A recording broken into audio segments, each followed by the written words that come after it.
웹불 가족 여러분 안녕하십니까? 오늘 저는 신앙의 본질, 기독교의 본질에 관련된 이야기를 좀 말씀을 드리려고 합니다.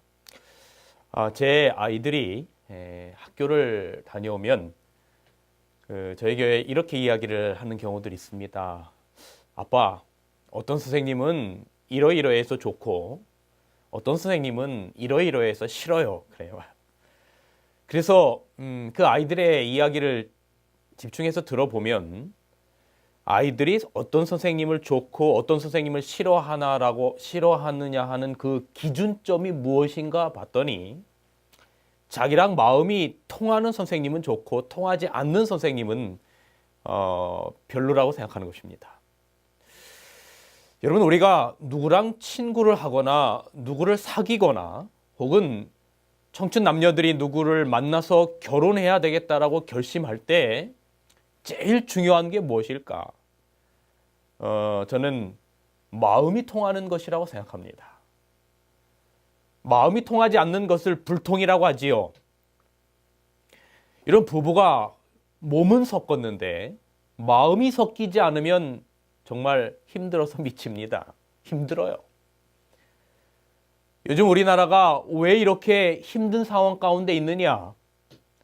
저는 이렇게 정치적인 입장에서라기보다도 한번 그 역사의 현장에 가보려고 아내와 함께 그 촛불 시위하는 광화문 광장에 나가본 적이 있었어요. 그런데 그 작은 어린 아이서부터 어른에 이르기까지 때로는 부모가 그 아이들을 안고 그 촛불 현장에 그 집회에 참석하는 이유가 무엇일까? 가만히 보니까 불통의 마음 때문인 것 같아요. 답답한 거예요. 나라의 국정농단 그 이면에 불통인 지도자에 대한 어떤 그 감정들이 모인 것, 응축된 것이 아닌가 하는 생각이 드는 것입니다. 미국에서도 새로 대통령이 된 트럼프 대통령에 반대하는 시위가 곳곳에서 벌어지고 있는데 왜 그렇습니까? 통하지 않는 것입니다. 불통이라는 겁니다. 여러분, 제가 그리스도인으로 산다는 것, 신앙을 한다는 것은 무엇일까 생각해 봤어요.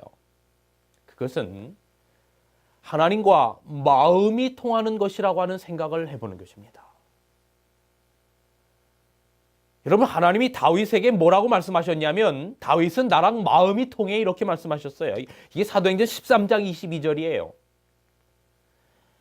다윗을 만나니 내 마음에 합한 자라. 나와 통한다 이거지요. 그래서 내 뜻을 다윗을 통해서 이루게 하시리라는 것입니다. 이런 마음이 통하니까 하나님의 마음과 다윗의 마음이 서로 통하니까 하나님의 뜻을 다윗을 통해 이루시겠다는 것입니다. 여러분, 그런데 문제는 하나님의 마음을 알아야 하나님과 마음이 합해지지요. 하나님의 마음을 알지 못하면서 하나님과 통할 수는 없는 것입니다. 하나님의 마음이 무엇인지 알고 그것이 우리의 마음과 하나가 될 때 바로 그것을 서로 통한다라고 말하는 것입니다. 남자가 여자와 진짜로 합하려면 육체적인 관계 말고 가장 중요한 게 뭐냐면 정신적인 소통입니다. 그래서 여자의 언어를 알아야 해요. 제가 이렇게 결혼해서 살다 보니까 또 이 목회를 하면서 많은 분들을 만나다 보니까 이 여자의 언어라는 게 있습니다. 근데 이 여자의 언어라는 게 이 단순한 남자로서는 정말로 이해하기가 쉽지 않아요. 한 번은 제가 외국에서 유학을 할 때에 이제 마지막 1년 동안에는 그 학위 논문, 박사학위 논문을 쓰려고 하루 종일 아침부터 저녁까지 도서관에 가서 있었던 한 1년을 그렇게 보냈습니다. 참 쉽지 않은 그런 과정이었어요. 그런데 12월 19일이 저와 제 아내의 결혼 기념일이거든요. 근데 제가 그 결혼 기념일을 잘 기억하는 좋은 남편입니다. 제가 12월 18일까지 기억했어요. 그런데 그 당일 19일 날 아침에 뭐 이렇게 논문 관계로 교수님과 서로 이 아침에 만나서 미팅이 있고 여러 가지 복잡한 일들이 많아서 머리가 복잡한 아침이었습니다. 그래서 결혼 기념일을 그냥 잊어버리고 간 겁니다. 그리고 아침에 학교에 갔다가 점심을 먹으러 이제 집에 왔는데 저희 아내의 표정이 이상합니다. 그래서 가만히 딱 생각해 보니까 오늘이 결혼 기념일이라는 걸 제가 깜빡 잊은 걸 생각했어요. 그래서 제가 아내에게 여보 오늘 결혼 기념일이네. 네, 정말 미안해. 어제까지 기억했는데 오늘 아침에 너무 이 논문 관계로 복잡한 일이 많아서 잠깐 까먹었는데 여보 뭐 먹을까? 뭐 사줄까? 이랬어요. 근데 저희 아내가 저에게 하는 말이 뭐냐면 뭐 뾰루뚱해서 하는 말이 아무거나 먹지 뭐 이랬어요. 그래서 제가 그 아무거나 먹지 뭐라고 하는 그 여자의 언어를 잘 이해해야 되는데 여러분 아무거나 먹지 뭐라고 하는 그 말은 내가 지금 딱히 먹고 싶은 건 없지만 내가 싫어하는 거 빼고 잘 골라라 그 뜻입니다. 근데 제가 그걸 캐치 못해서 그래? 진짜 아무거나 먹고 싶어? 그러면 라면 끓여 먹자 그랬어요. 라면 끓여 먹자 했다가 제가 죽을 뻔한 기억이 있습니다. 제가 이 청중 있는 곳에 이 이야기를 하면 사람들이 많이 웃어요. 근데 지금 제 앞에는 아무런 청중이 없고 이 촬영하는 분만 있거든요. 그러니까 이 분위기가 너무 썰렁한데. 어쨌든 근데 여러분 제가 그 말을 그냥 한 게 아니라 외국에서 살 때 한국 라면은 정말 좋은 음식이에요. 그래서 라면도 아주 비싼 라면. 예, 뭐 그 당시에 이 설교에 이런 말 해도 되는지 모르겠는데 무파마. 예, 그거 먹자고 했는데 그랬다가 제가 죽을 뻔한 적이 있어요. 또 여자들이 쉽게 하는 말 가운데 하나가 뭐냐면 신경 쓰지 마 이런 말 많이 해요. 그 결혼 기념일에 이제 유학을 마치고 한국에 들어와서는 뭐 좀 제대로 해줘야 되겠다 싶어가지고 제가 작년에 결혼 기념일에 여보 올해 결혼 기념일인데 뭐 선물 받고 싶어 이렇게 물어봤더니 뭐 경제도 어렵고 돈도 없는데 그냥 신경 쓰지 마 이래요. 뭐 그러길래 진짜 아무것도 없다 했더니 그때도 또 아내가 삐져서 한동안 힘들었던 적이 있어요. 그 신경 쓰지 말라고 하는 여자의 언어는 알아듣고 알아서 해라는 뜻이에요. 제 친구가 있습니다. 근데 이 친구가 진짜 말이 없는 친구예요. 그런데 제 친구 동창들끼리 결혼했거든요. 근데 어느 날 장모님이 이 친구 집에 왔습니다. 근데 일주일 동안 이 친구가 장모님에게 말을 한마디로 안 걸더래요. 그래서 너무 답답해서 아내가 친구 아내죠. 아내가 그 친구에게 아니 장모님이 왔는데 어떻게 일주일 동안 아무 말을 안 하냐고 가서 좀 말 좀 걸으라고 그랬더니 가서 정말 고민 끝에 일주일 만에 장모님에게 한다는 말이 뭐냐면 장모님 언제 가세요? 그런 거예요. 언제 가세요? 여러분 남자들이 여자들과 통하기 위해서 뭐 반대로도 마찬가지겠죠. 여자의 언어를 알아야 합니다. 여러분 우리가 하나님과 통하려면 하나님의 마음을 알아야 해요. 신앙이라고 하는 것이 무엇일까? 돌비에 새겨진 하나님의 법. 그 법이 이 종이 위에 새겨진 하나님의 법이 내 마음에 새겨져서 그 하나님의 글자 율법 그 글자 하나님의 법 안에 있는 하나님의 마음이 내 마음에 새겨져서 우리의 인생관과 가치관을 형성한다는 것, 그것이 바로 신앙한다는 것이 아닐까라는 생각을 해보게 됐어요. 돌비에 새겨진 하나님의 법, 종이 위에 새겨진 하나님의 법은 나랑은 관계없는 것입니다. 여러분 이것은 우리가 아무리 성경을 100번, 1000번 읽는다 할지라도 이 안에 있는 하나님의 마음이 내 마음에 새겨져야만 여러분 그것이 진정한 신앙인의 모습이 아닐까 생각해 보는 것이지요. 성경은 창세기로부터 계시록까지 하나님의 마음을 담아놓은 책입니다. 그 하나님의 마음을 알고 그 하나님의 마음 그 뜻을 우리의 인생관과 가치관으로 삼는 자, 바로 이런 자를 하나님께서 다윗에게 말했던 것처럼 나는 걔와 통해 그런 말을 들을 수 있는 자격 있는 사람이 아닐까 생각하는 것이죠. 그래서 저는 하나님의 마음을 제대로 알기 위해서 성경 창세기로부터 요한계시록까지 흐르는 성경의 본질, 기독교의 본질에 관련된 이야기를 좀 드리려고 하는 것입니다. 창세기부터 계시록까지 흐르는 하나님의 마음은 바로 죽지 말고 살라라고 하는 생명의 이야기입니다. 존재의 이야기예요. 여러분 혹시 그런 얘기 들어보지 않으셨어요? 왜 교회 다니는 사람들이 더 나쁩니까? 이건 제가 전에 기독교의 도에 관련된 이야기를 할 때 좀 말씀을 드렸던 것 같은데 같은 맥락이에요. 이 기독교에 있어서 선과 악의 개념의 그 구분은 세상에서의 선과 악의 개념의 구분과는 다릅니다. 세상에서는 착하고 나쁘다라고 하는 것이 상당히 도덕적인 잣대지요. 남을 돕고 또 선행을 하고 이런 개념. 또 악은 사기를 치고 그런 거지요. 그런데 여러분 기독교의 선과 악은 이런 도덕적인 개념이 아니에요. 기독교의 선과 악은 존재론적인 것입니다. 여러분 제가 길에서 매일 수많은 사람들을 보고 또 사람들을 많이 만납니다. 때때로 저는 기차역이나 혹은 비행기 타는 공항에서 기차나 비행기를 기다리면서 혹은 터미널에 앉아서 기다리고 있는 동안 수많은 사람들을 지켜보는 것을 좋아해요. 어느 날 이런 생각이 듭니다. 정말 저 사람들이 세상에 있어야 하는 사람들인가? 정말 저 사람들이 가치가 있는 사람들인가? 아침에 저희 아이들을 이제 학교에 고등학생, 중학생 그러는데요. 등교를 시키다 보면 똑같은 아이들이 똑같은 교복을 입고 학교를 막 올라가요. 근데 요즘은 이 여학생들이 보니까 다 화장을 하더라고요. 근데 여학생들의 화장이 전부 다 똑같아요. 대한민국 어디 헌법에 기록되어 있지 않느냐 싶을 만큼 그렇게 똑같아요, 화장이. 그런데 그렇게 똑같은 모습을 하고 올라가는 그 무수한 수백, 수천 명의 아이들을 바라보면서 저 아이들에게 무슨 가치가 있을까라고 하는 생각을 해봅니다. 그렇다 여러분, 그 수많은 사람들의 가치를 제대로 알려면 그들에게 생명을 부여한 부모님에게 그들의 가치를 물어보세요. 오늘 이 말씀을 듣고 있는 여러분이나 이 말씀을 전하고 있는 전하의 가치를 알려면 여러분이나 저를 이 땅에 존재케 한 부모님에게 여러분의 가치를 한번 물어보세요. 목회를 하면서 어느 날 어느 한 부모님이 저에게 상담을 요청했어요. 목사님, 상담을 좀 요청드립니다. 저에게 중2 아들이 있는데 제가 이 아들 때문에 정말로 살고 싶지가 않습니다. 이 녀석을 낳고 내가 미역국을 먹었나 싶을 정도로 너무너무 고통스럽고 괴롭습니다.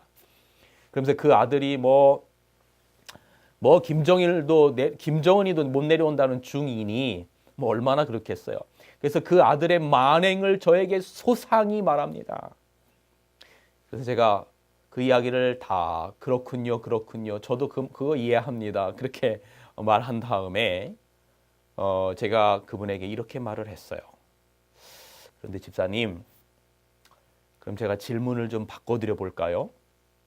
집사님의 그 말 안 듣는 자식보다도 훨씬 더 착하고 공부도 잘하고 더 똑똑하고 더 잘생긴 다른 자식을 하고 맞바꾸라고 한다면 바꾸시겠어요? 제가 그렇게 물었어요.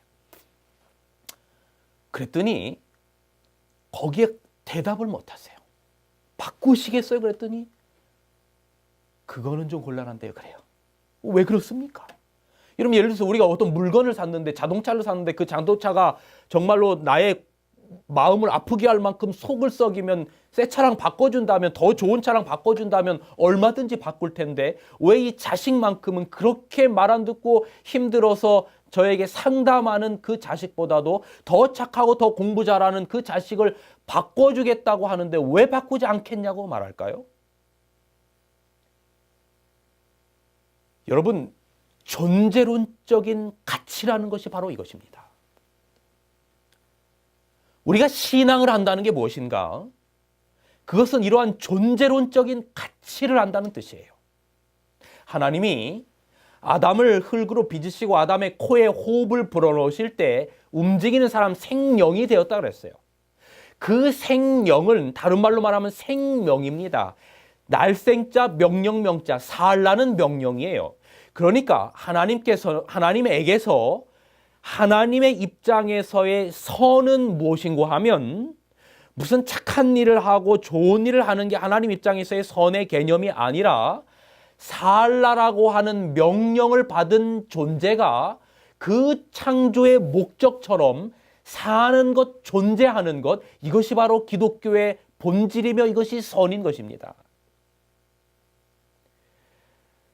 여러분, 부모에게 저지를 수 있는 가장 큰 불효가 무엇인가? 전에도 한번 제가 이 진리의 뿔 다른 설교를 할 때 말씀을 드린 것 같은데, 제가 아는 어떤 한 분이 자식이 먼저 죽었는데 이분이 제가 어느 날 방문을 갔는데 막 울어요. 그러면서 이분이 저에게 하는 이야기가 오늘 목사님 무슨 날인지 아세요? 그래요. 아들 죽은 지 3년째 되는 날입니다. 그래요. 그런데 목사님, 자식이 부모에게 할 수 있는 가장 큰 불효가 뭔지 아세요? 그거는 자식이 부모보다 먼저 죽는 겁니다. 여러분, 이 땅에 자식 잃은 부모들이, 세월호에서 자식 잃은 부모들이 왜 그렇게 절규하는 줄 아세요? 살라라는 창조주의 명령에 대한 탄식인 것입니다.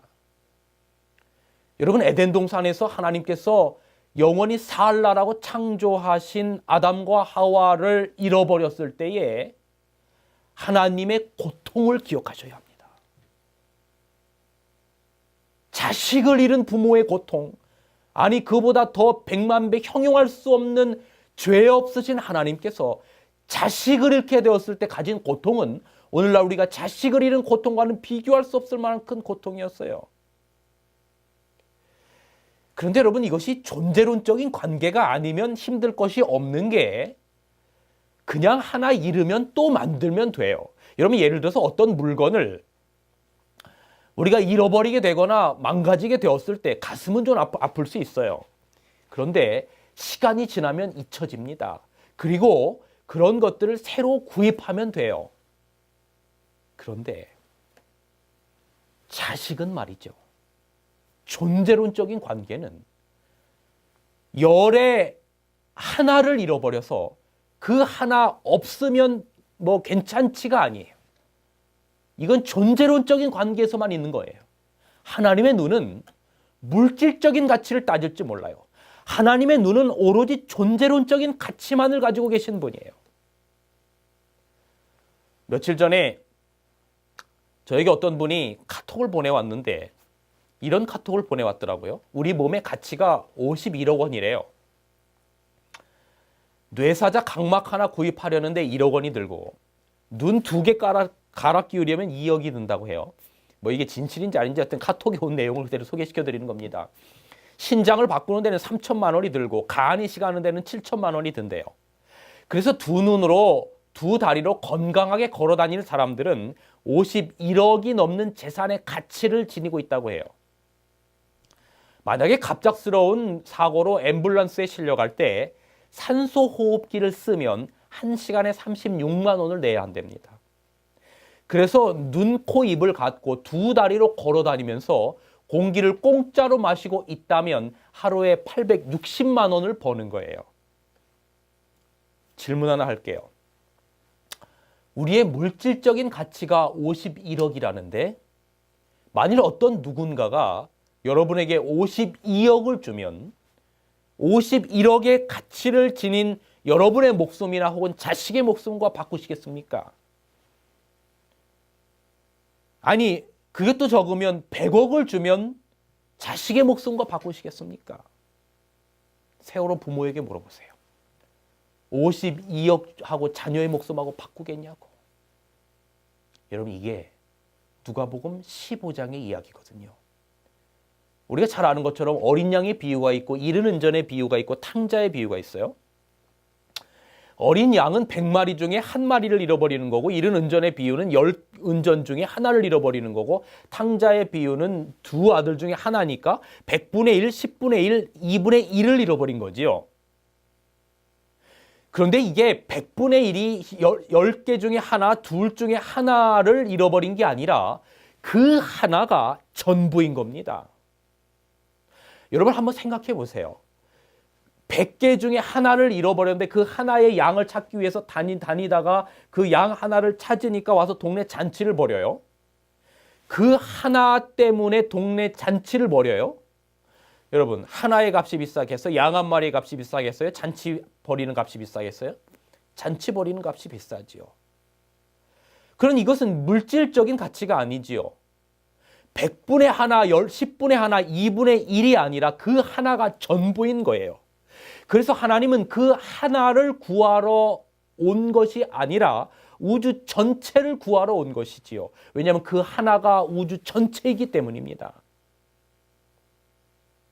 이것은 존재론적인 가치에만 있는 가치인 것입니다.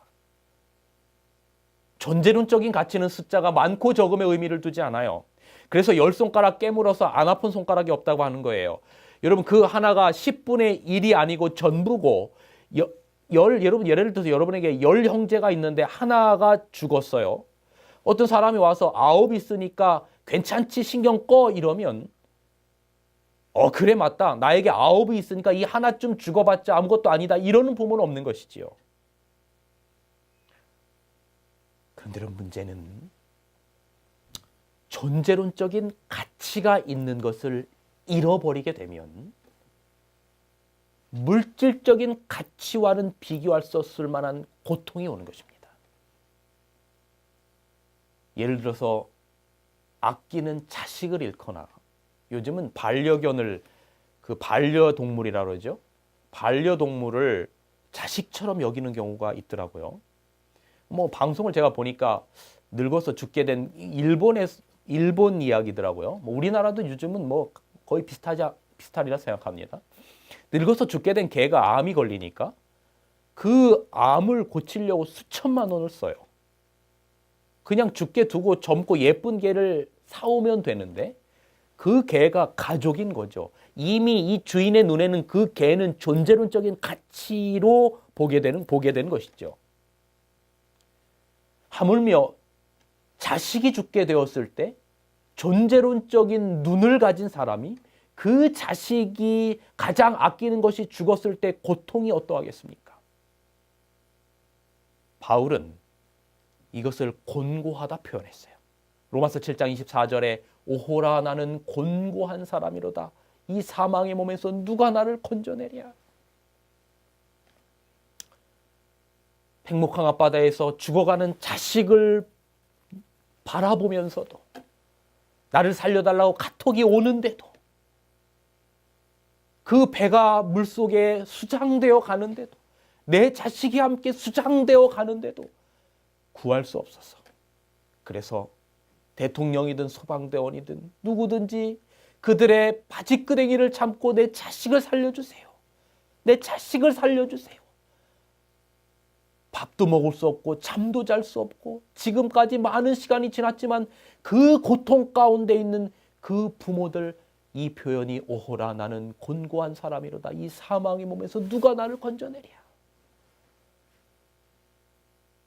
존재론적인 가치는 그것을 잃어버렸을 때 극심한 고통이 오는 거예요.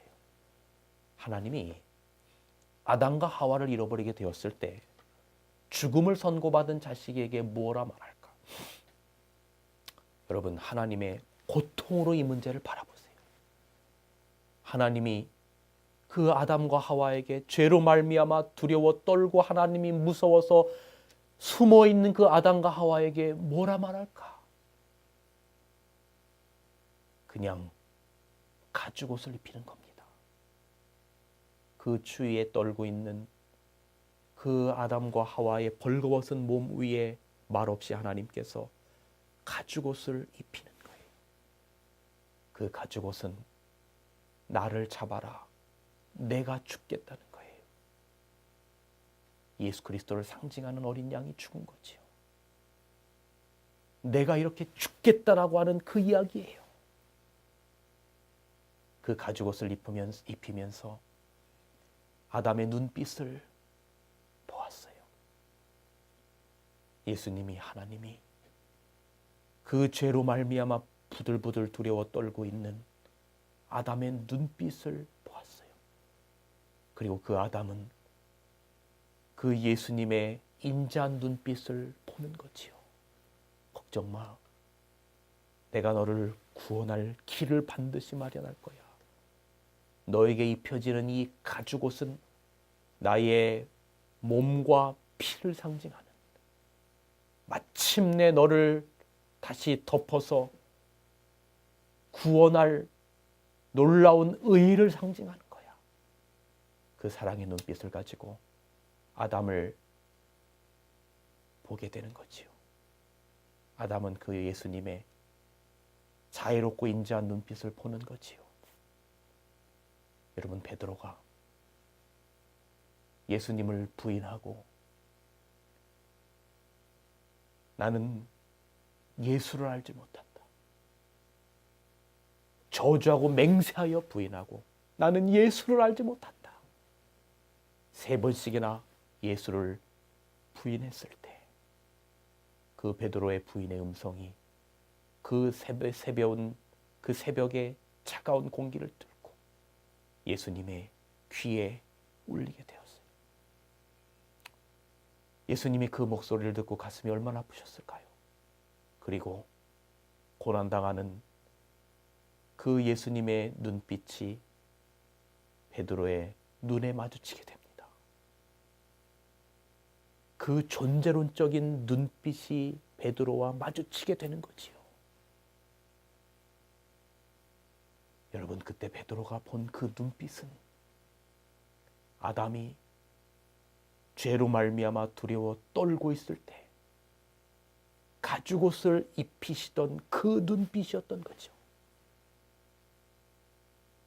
예수님의 그 눈빛에 베드로의 심장이 무너져 내립니다.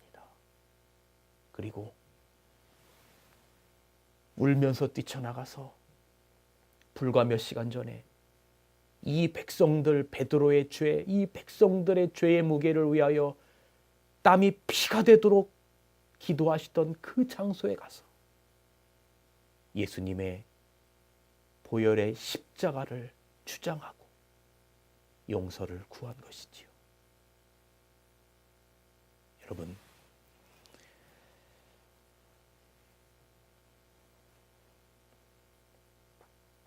기독교의 본질을 가장 잘 나타내는 성경절 중에 하나가 아마 요한복음 3장 16절 이야기일 것입니다. 하나님이 세상을 이처럼 사랑하사. 여러분, 그 세상은 어떤 세상인가요? 하나님을 죽이는 악한 세상입니다. 이사야 1장의 기별처럼 머리부터 발끝까지 죄로 인해서 성한 데가 없는 그런 곳입니다. 스바냐서의 이야기처럼 정말로 온 이스라엘 백성들이, 온 하나님의 자녀라고 일컫던 자들이 예수님의 그 가슴을 무너뜨리게 만든 세상입니다. 이 땅에 오셔서 구원하기 위하여 예수님께서 오신 이 세상에서 자기를 구원하러 온 예수님을 향하여 침을 뱉고 뺨을 때리고 십자가에 못 박고 저주하던 세상입니다. 이런 도덕적으로 악한 세상입니다. 이런 세상을 이처럼 사랑하사. 스바냐서의 3장의 말씀처럼 그 백성들을 잠잠히 기쁨을 이기지 못할 만큼 사랑하사 독생자를 주셨으니 이는 저를 믿는 자마다 멸망치 않고 영원한 생명. 이 생명은 뭡니까? 아담과 하와의 아담의 코에 불어넣었던 그 생명, 다시금 존재케 하려는 영원한 생명을 주려는, 하나님께서 아담의 코에 호흡을 불어넣으시고 존재하게 된 인류가 죄로 말미암아 비존재로 돌아가게 되었을 때 하나님께서는 그 악한 세상을 독생자를 주셔서 다시금 영원히 존재케 하시는, 영생을 얻게 하려 하심이라. 이게 기독교의 본질입니다. 여러분, 이걸 누가 알았는 줄 아세요? 아브라함이 알았어요. 저와 함께 성경을 좀 잠깐 펴보시겠어요? 여기 로마서 4장 17절에는 이런 말씀이 있습니다. 기록된 바 내가 너를, 내는 하나님이고 너는 누군가 하면 그 아브라함입니다. 너를 많은 민족의 조상으로 세웠다 하심과 같으니 그의 믿은 바 아브라함의 믿은 바 하나님은 죽은 자를 살리시며 없는 것을 있는 것으로 부르신다. 여러분 성경에 하나님 아브라함을 의인이라고 칭하셨는데 아브라함이 무엇을 믿어 의인이라고 칭했다라고 말하고 있는가 하면 하나님은 죽은 자를 살리는 하나님. 이게 뭡니까? 죽은 자를 살리는 것 부활이지요. 그 다음에 없는 것을 있는 것 이게 뭡니까? 없는 것을 있는 것 창조입니다. 그러니까 부활과 창조의 하나님을 믿은 것을 의로 여겼다는 겁니다. 그러면 부활이나 창조나 이 전부가 뭐냐면 생명인 것이죠. 존재인 것이죠. 이 하나님의 마음을 아브라함이 알고 통하게 되었을 때 바로 하나님께서 아브라함을 의인이라고 칭하신 것입니다. 여러분, 존재 기쁨에 대한 해답이 있는 것이 바로 기독교입니다. 기독교는 존재 종교입니다. 하나님이 여러분과 우리를 어떤 존재로 대하시는지 그 하나님의 마음을 알아야 우리가 하나님과 통하는 자가 되는 거예요. 성경에 나타나는 수많은 선지서들 예레미야나 에스겔이나 이 많은 요엘이나 또 이 다니엘이나 호세아나 나움이나 하박국이나 이런 선지자들이 왜 그들이 하나님의 선지자의 역할을 했습니까? 그들이 어떤 출신 성분이나 그들이 무엇이 뛰어나서가 아니라 그들을 하나님께서 택하신 이유는 하나님의 마음과 그들의 마음이 통했기 때문이에요. 그래서 하나님이 이 백성들을 향한 아픔이 그들의 아픔이 되었어요. 그래서 함께 하나님의 통곡이 그들의 통곡이 되었죠. 예레미야 애가 눈물의 선지자 아닙니까? 호세아서는 무슨 이야기입니까? 이스라엘 백성들이 그렇게 반역하여 하나님의 가슴에 멍들게 한 그 하나님의 마음을 호세아가 고멜과 결혼함으로 그 하나님의 마음을 알게 되는 거죠. 여러분, 신앙이란 무엇입니까? 다시 말씀드립니다. 돌비에 새겨진 하나님의 마음, 법이, 성경 종이 위에 새겨진 하나님의 법이 내 신비에 새겨져서 그 하나님의 마음을 나의 마음으로 통하고, 다시 말하면 하나님의 아픔이 나의 아픔이 되고 하나님의 기쁨이 나의 기쁨이 돼서 그것이 나의 삶의 인생관과 가치관이 된다라고 되는 것이라는 것입니다. 여러분, 이것이 바로 기독교의 본질이며 신앙의 본질인 것입니다. 기독교는 존재 종교입니다. 여러분, 우리가 하나님을 인식하고 하나님은 우리를 인식하고 그래서 우리가 서로 하나님과 마음이 통하게 될 때 하나님은 우리에게 나는 너와 마음이 통하는 너는 내 자녀다 라고 말씀하시게 될 것입니다. 여러분, 오늘 우리의 삶 속에서 매일매일의 삶, 그 삶이 하나님의 마음을 나의 마음으로 깊이 깨닫게 돼서 그 하나님께서 우리에게 명하시는 그 모든 것들 우리가 깨닫게 되고, 그래서 아버지의 마음이 있는 곳에 복음성가의 가사처럼 우리의 마음도 있게 해달라고 하는 그 기도가 우리의 기도가 되기를 간절히 바라면서 오늘 말씀을 줄이겠습니다. 진리횃불 웹사이트에는 이 시대를 위한 하나님의 말씀이 준비되어 있습니다. 다음과 같은 성경 연구 자료를 통해서 하나님을 더 깊이 만나게 되길 간절히 바랍니다.